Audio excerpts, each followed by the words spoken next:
Welcome to the deep dive. Today we're looking into, well, a really interesting strategic move by Tether. It might just change how digital assets play out in the US. Yeah, it's more than just a personnel announcement. Definitely. We've gone through the sources you sent, and the implications here look pretty significant. Okay, let's dive straight in. Tether. Huge name in stablecoins, right? Absolutely. They just hired a former White House crypto advisor. Yeah. Now, for me, the real question is why this is such a big deal. What makes it so noteworthy? Well, exactly. It's not just, a random hire. Tether is massive in the stablecoin world. They handle a huge chunk of the market's liquidity. So any big move they make, it sends ripples, like you said. Bringing someone on board who's actually been inside the White House dealing with this stuff, that points to a very deliberate play. They're not just reacting to U.S. regulations anymore. It feels like they want to actively shape them. Shape them? Okay, that's a strong way to put it. So this appointment, it's Hines as a strategic advisor. What is it about him? What makes this specific guy such a catch for Tether? What's his background? Right, so Hines, his background is what makes this fascinating. He comes with serious experience from the Presidential Council of Advisors for Digital Assets. Okay, so right from the top level. Exactly. That's essentially the White House's main group thinking about crypto.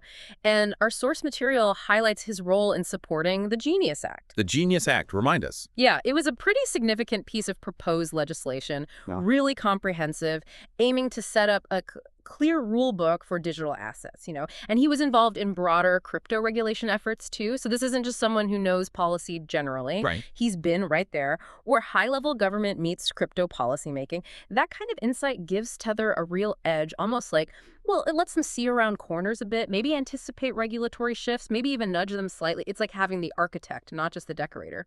That's a great analogy. It paints a very clear picture.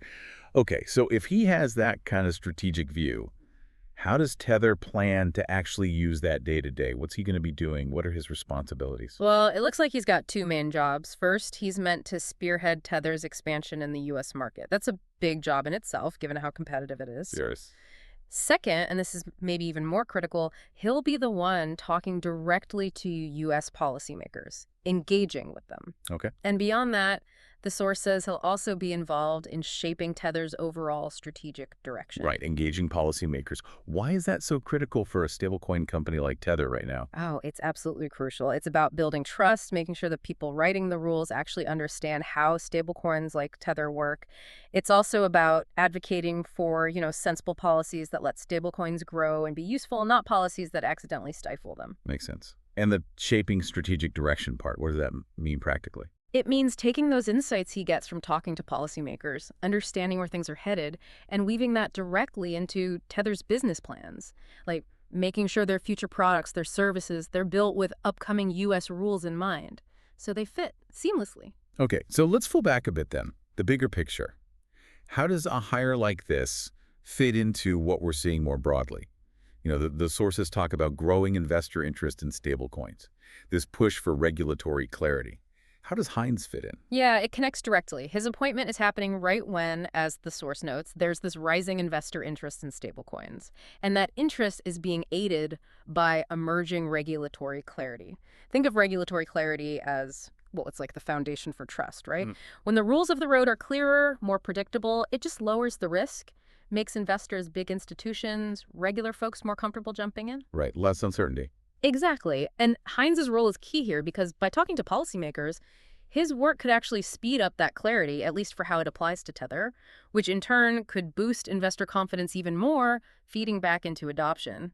Kind of a loop. A positive feedback loop, potentially. So it really sounds like Tether isn't just sitting back and waiting for regulations to land on their desk. They're trying to be part of the conversation before the rules are set in stone. What does this signal then about Tether's U.S. ambitions, and maybe for the whole stablecoin space? I think it's a very clear signal. It suggests Tether is making a serious, direct move to actively navigate and, yes, probably influence U.S. regulations, not just adapt after the fact. Proactive, not reactive. Precisely. And it also highlights something of broader digital assets are maturing. They're becoming more integrated into the traditional financial and political system. Yeah, you can see that happening. So for you watching this space, it might signal a shift. Maybe other big crypto players will start doing the same, moving from defense to offense, engaging more directly with governments. Interesting. Short term, we'll probably see more focused advocacy from Tether in DC. Longer term, it could contribute to clearer, maybe even more favorable rules for stablecoins in the US, and you can bet Tether wants to be right at the front of that.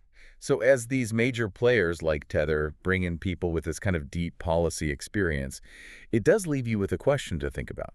How much can these strategic hires actually accelerate and maybe even shape that emerging regulatory clarity we keep talking about? Could they actually be determining the path for digital assets in the U.S. for years to come just by being in the room? Something to ponder.